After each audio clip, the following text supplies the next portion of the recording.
10월 14일 토요일 아침입니다. 이 좋은 주말 주 안에서 복된 날 되시기 바라고요. 거룩한 주일을 예비하는 날 되시기를 바랍니다.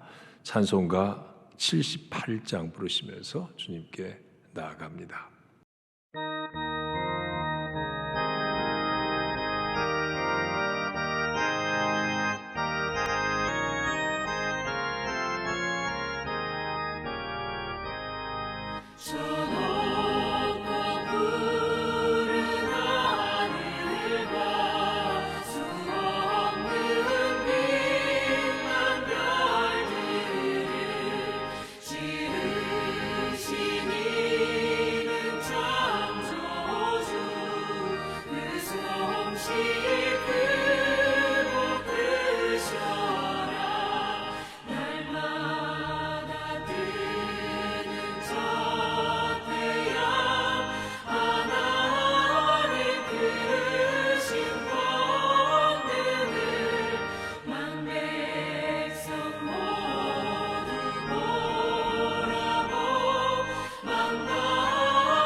이 아침에 주시는 주님의 말씀은 잠언 8장 22절로 마지막 36절까지 말씀입니다.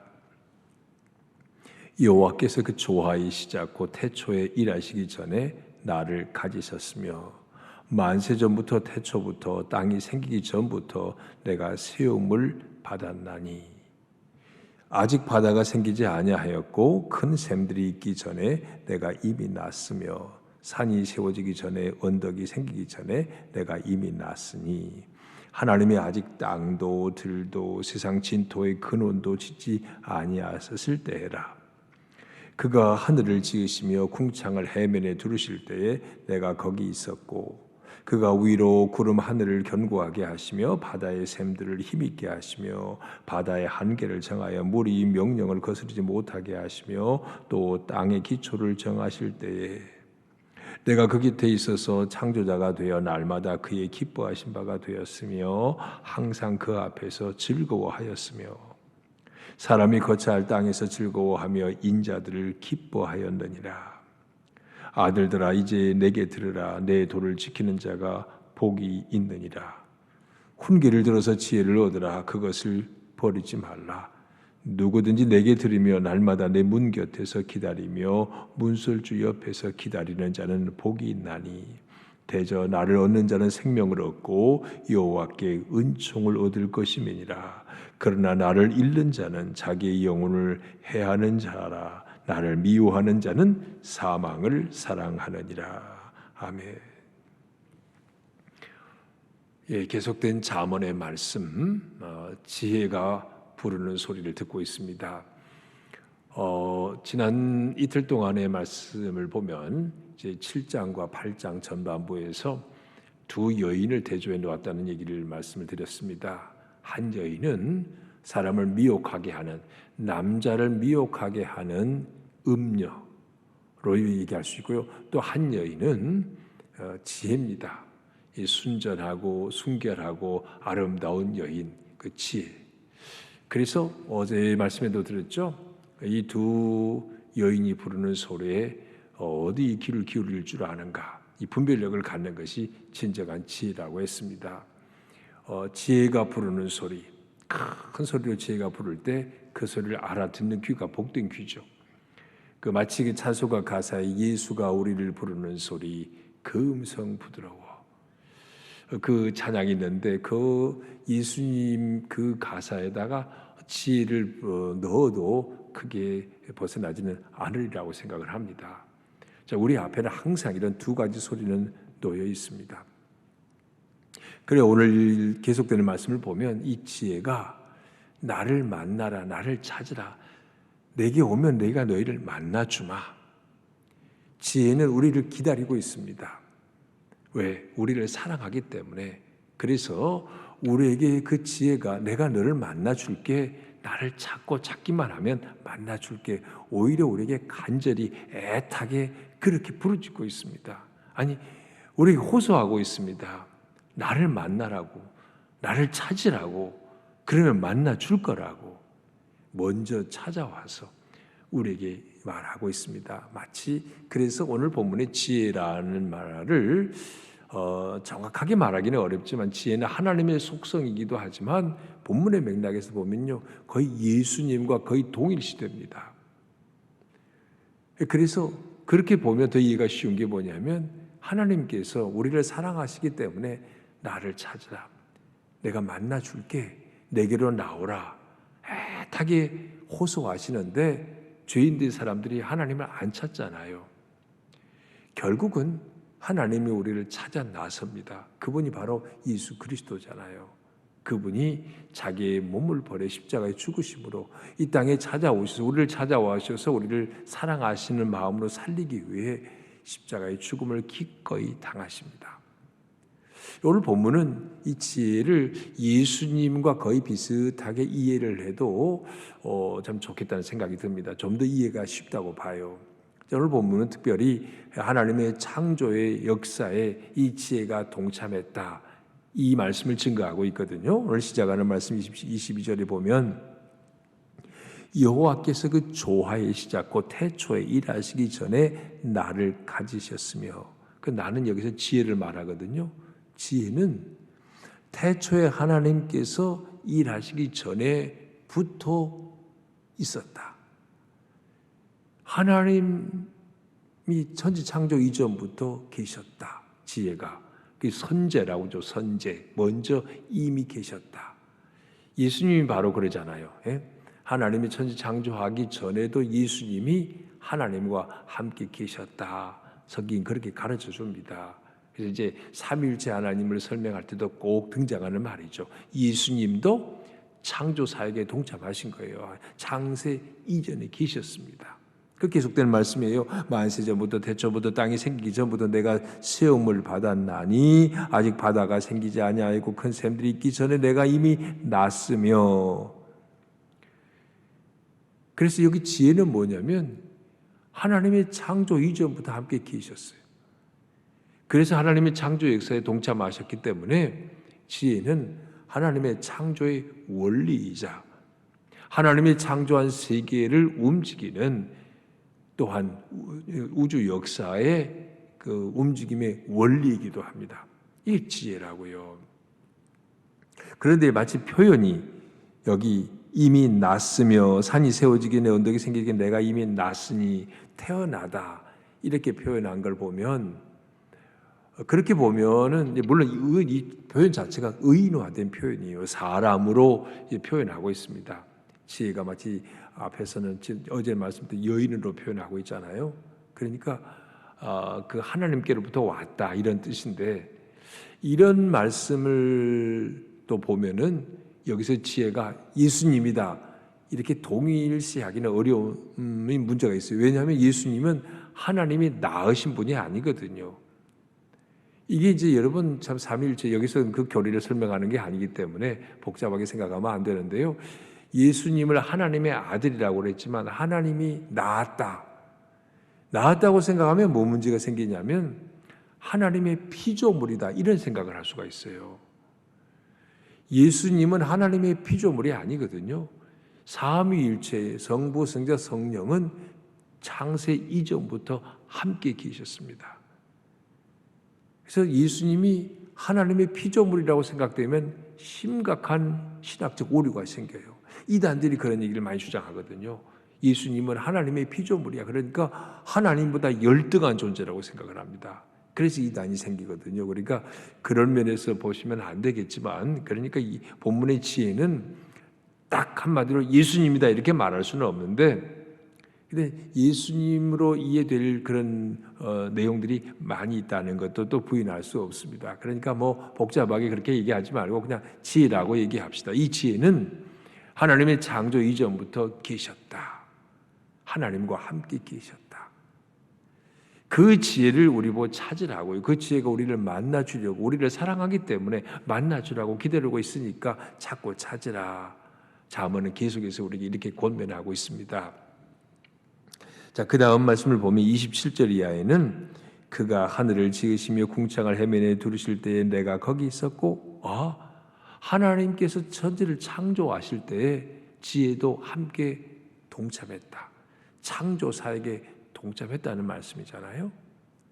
구체적으로 상술하고 있습니다.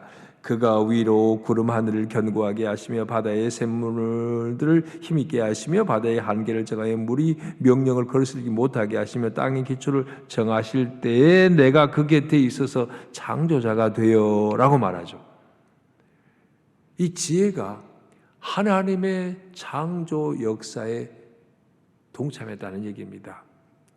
자, 그래서 하나님이 창조하실 때 예수님이 함께 계셨다 그렇게 말도 되고요. 또 본문 말씀 그대로 문자적으로 봐서 하나님께서 천지 창조하실 때 결국 하나님의 지혜로, 그 지혜는 하나님의 창조의 도구가 되어서 하나님이 창조하셨다. 자, 이렇게 볼 수 있습니다. 그래서 자, 이 보면 여기 다시 한번 얘기해 보겠어요. 그가 하늘을 지으시며 궁창을 해면에 두르실 때 내가 거기 있었다.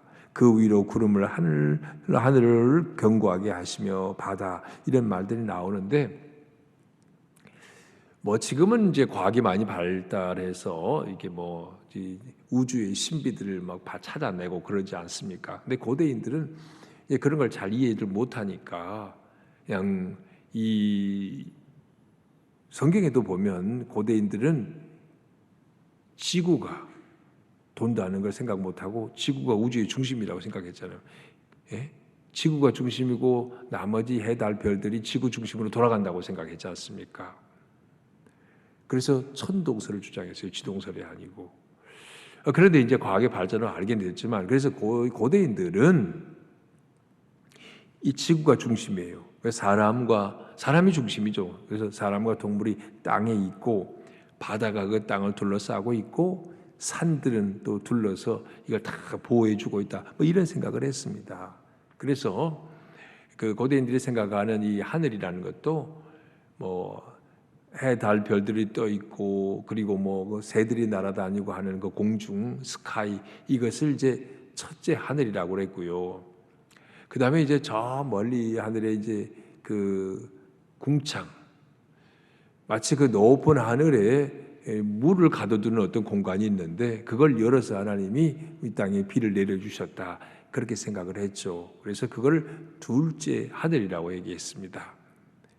그리고 그 궁창 너머에 하나님이 계시는 heaven, 곧 이 셋째 하늘, 하늘나라, 천국, 이 셋째 하늘, 이런 생각을 가졌어요. 그래서 그 사도 바울이 이제 뭐 이게 내가 3층 천을 보고 왔다 이런 얘기 있는데 셋째 하늘이란 얘기입니다.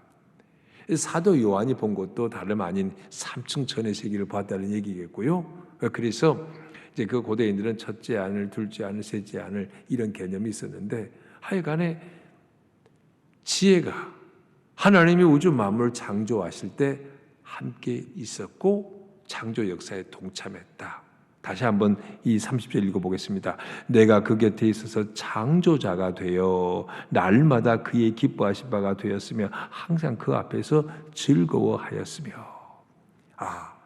이 지혜가 하나님의 창조 역사의 도구가 되어서 하나님의 창조 역사를 할 수 있었다라고 얘기합니다.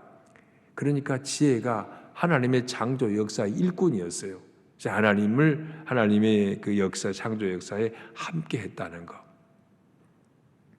지혜가 이 창조자가 되어라는데 이 창조자가 진짜 크리에이터를 말하는 게 아니고 여기 건축가 의미입니다. 만든 존재. 그래서 하나님의 지혜가 이 세상을 아름답게 만들었다. 예, 여러분 우리가 뭐 인간들의 기술도 대단하다. 요즘에 과학의 발달이라고 하는 게 얼마인가 참 놀랍죠. 그냥 그 우주 연구하는 사람들 보면 그냥 광학 망원경을 보고요. 그냥 그래서 우주의 신비들 하나씩 이제 발견해내지 않습니까? 좀 놀랍습니다. 그리고 인간이 뭐 또 우주 여행한다 그러잖아요. 뭐 그 스페이스 X인가 거기 뭐 미국에서 하여튼 뭐 그 어마어마한 돈을 투자해서 이제 유인 그 우주 여행 개발을 위해서 뭐 막대한 돈을 투자했는데 지난번에 이제 그 실패로 끝나고 말았는데요. 반드시 언젠가는 우주 여행이 일반인들이 할 수 있는 날이 올 거라는 생각을 해요. 예, 엄청난 일이죠. 그리고 뭐 우리나라만 봐도 그냥 그 고층 빌딩들 막 그냥 100층 가까운 빌딩들 지어가는 거 보면 그 놀랍고 신기하기만 합니다. 인간들의 그 기술도 대단하구나. 하지만 조금만 세심하게 바라보면요, 인간이 다 알 수도 없는 우주의 신비. 이 결국 하나님의 작품입니다. 거기에서 하나님의 지혜를 발견하지 않을 수가 없어요. 우리 신앙의 눈으로 보면 창조주 하나님의 위대하심, 그분의 지혜에 탄복하지 않을 수 없습니다. 그 지혜가 하나님의 창조 역사에 함께 했다라고 오늘 말씀은 우리에게 가르쳐주고 있습니다. 자, 그 다음에 이제 그 32절 이하에 보면 아들들아 이제 내게 들으라 내 도를 지키는 자가 복이 있느니라. 이 솔로몬이 권면하고 있습니다. 이 내게 듣고 내 도를 지키는 자가 복이 있다 하면서 지혜를 찾고 구하라고 권면하고 있습니다. 훈계를 들어서 지혜를 얻으라. 그것을 버리지 말라. 지혜자 솔로몬이 아들에게 권면합니다. 후손들에게 이스라엘 백성들에게 권면합니다. 훈계를 들어서 지혜를 얻으라고 그랬어요. 지난 주일날 설교 시간에도 이 책망, 성령께서 책망하시는 말씀을 잠깐 언급했는데요. 이 훈계를 거부하는 자, 그 미련한 자라고 그랬어요. 훈계, 책망을 받아들이는 자가 지혜로운 자라 그랬습니다. 그래서 이 책망을 거절하지 말라고 얘기하지 않습니까? 자, 하나님의 지혜, 세상을 창조하시고 세상을 운영하는 그 하나님의 모든 지혜, 여기가 하나님의 지혜로 되어지는데 이 지혜를 알고 사는 자가 진정으로 복을 받은 자다. 그래서 우주 만물을 바라보고 창조주의 위대함을, 창조주의 정교함과 아름다움을 찬양할 수 있다면 그게 진짜 지혜로운 자입니다. 창조주 하나님께서 자연 우주 만물뿐만 아니라 역사를 또 운행하시는 그 하나님의 손길을 느낄 수 있는 사람이 진정한 지혜의 사람입니다. 그걸 알고 사는 사람이 이미 복을 받은 사람이에요. 그래서 오늘 일지 솔로몬은 간곡하게 이렇게 부탁하고 있습니다. 34절 보면 참 흥미로운 말씀이에요. 누구든지 내게 들으며 날마다 내 문 곁에서 기다리며 문설주 옆에서 기다리는 자는 복이 있나니 대저 나를 얻는 자는 생명을 얻고 여호와께 은총을 얻을 것임이니라. 이 34절의 말씀을 보면 누구든지 내게 들으며 날마다 주님께 들으며 날마다 그 문 곁에서 기다리며 문설주 옆에서 기다리는 자. 이 말씀을 깊이 생각하면요, 뭐가 떠오릅니까? 옛날 우리 가령 조선시대의 임금님이 주무시는 방에도, 집무신을 두말할 것도 없지만 주무시는 방 앞에도 24시간 그를 지키는 자가 있죠. 지킬 뿐만 아니라 임금이 주무시다가 걔 아무도 없느냐 그러면 네 하고 나타나고 그 준비하고 있는 사람이 24시간이 있었습니다. 꼭 그 말씀으로 연상할 수 있어요. 24절 다시 보세요. 내게 들으며 날마다 내 문 곁에서 기다리며 문설주 옆에서 기다리는 거예요. 왕의 입에서 나오는 말을 기다리고 있는 신하, 왕과 가장 가까이 지내는 신하, 남들이 부러워하잖아요. 높은 자리예요. 이 지혜를 마치 이렇게 보면, 마치 우리가 늘 지혜의 말씀을 듣고 지혜를 기다리는 자, 인내하는 자. 이때 지혜는 주님으로 이 말을 바꾸면 더 은혜가 돼요. 주님께 들으며 날마다 주님 곁에서 기다리고 문설주 앞에서 기다리는 사람, 이게 복 있는 사람이라고요. 그 누구겠습니까? 매 순간 주님의 말씀에 귀를 기울이고 주님 말씀만 하십시오, 종이 듣겠습니다, 이렇게 기다리는 자, 그가 복 있는 자, 그가 지혜로운 자라고 오늘 본문은 가르쳐주고 있습니다. 말씀을 마무리하겠습니다. 하나님의 지혜에 따라 사는 자, 하나님의 질서대로 사는 사람이에요. 하나님의 지혜를 거부하는 자, 질서를 거부하는 자입니다. 그런 사람의 마지막은 멸망이에요. 36절 말하죠. 나를 잃는 자는 자기 영혼을 해하는 자라, 나를 미워하는 자는 사망을 사랑하느니라. 우리는요, 지혜의 말씀을 순결하고 사랑하고 아름다운 여인처럼 따라야 합니다. 그래서 지혜의 말씀대로 사는 사람, 지혜의 말씀대로 사는 사람은 하나님의 창조 질서대로 살고요, 창조 질서 거부하지 않습니다. 그것이 생명의 길이고 그게 복된 길이라고요. 매일매 순간 주님 말씀하십시오, 종이 듣겠습니다, 이런 마음으로 지혜의 말씀에 귀를 기울이고 살아서 주님과 동행하는 하나님의 큰 복을 누리는 저와 여러분이 되기를 바랍니다. 주님 감사합니다. 이 주말 아침에도 깨어서 주의 말씀에 귀를 기울이게 하시니 감사합니다. 주님, 날마다 주께로부터 듣기를 원합니다. 말씀해 주십시오. 주님의 문 곁에서 주님 문설주 앞에서 기다리는 그런 마음으로 매일 주의 말씀을 기다리고 묵상하며 주님과 상을 갖는 지혜로운 삶을 살게 하여 주시옵소서. 하나님께서 지혜로 이 세상 우주 만물을 만드셨고 운영하고 계심을 우리는 믿습니다. 오 하나님, 지혜의 말씀에 귀를 기울여서 창조 질서대로 하나님의 운영의 원칙대로 살아감으로 하나님의 질서대로 사는 것이 진정한 복임을 날마다 느끼며 살게 하여 주시옵소서. 주님, 오늘도 또 주일을 기다리는 날로 이 하루 잘 보내기를 원합니다. 내일 거룩한 주일 예배의 자리, 현장 예배 자리 나와 함께 하나님을 찬양하고 예배하는 가운데 하늘로부터 주시는 신령한 은혜를 받는 복된 주일이 되게 주옵소서. 이 땅에 곳곳에 있는 전쟁의 소식들이 속히 그쳐지게 하시고 주님의 다스림이 임하게 하시고 하나님의 지혜를 따라 통치하는 지도자들이 되게 하여 주시옵소서. 이 하루도 주 안에서 복되고 즐거운 삶이 되기를 바라오며 예수님 이름으로 기도합니다. 아멘. 하늘에 계신 우리 아버지, 아버지의 이름을 거룩하게 하시며 아버지의 나라가 오게 하시며 아버지의 뜻이 하늘에서와 같이 땅에서도 이루어지게 하소서. 오늘 우리에게 일용할 양식을 주시고 우리가 우리에게 잘못한 사람을 용서하여 준 것 같이 우리 죄를 용서하여 주시고 우리를 시험에 빠지지 않게 하시고 악에서 구하소서. 나라와 권능과 영광이 영원히 아버지의 것입니다. 아멘.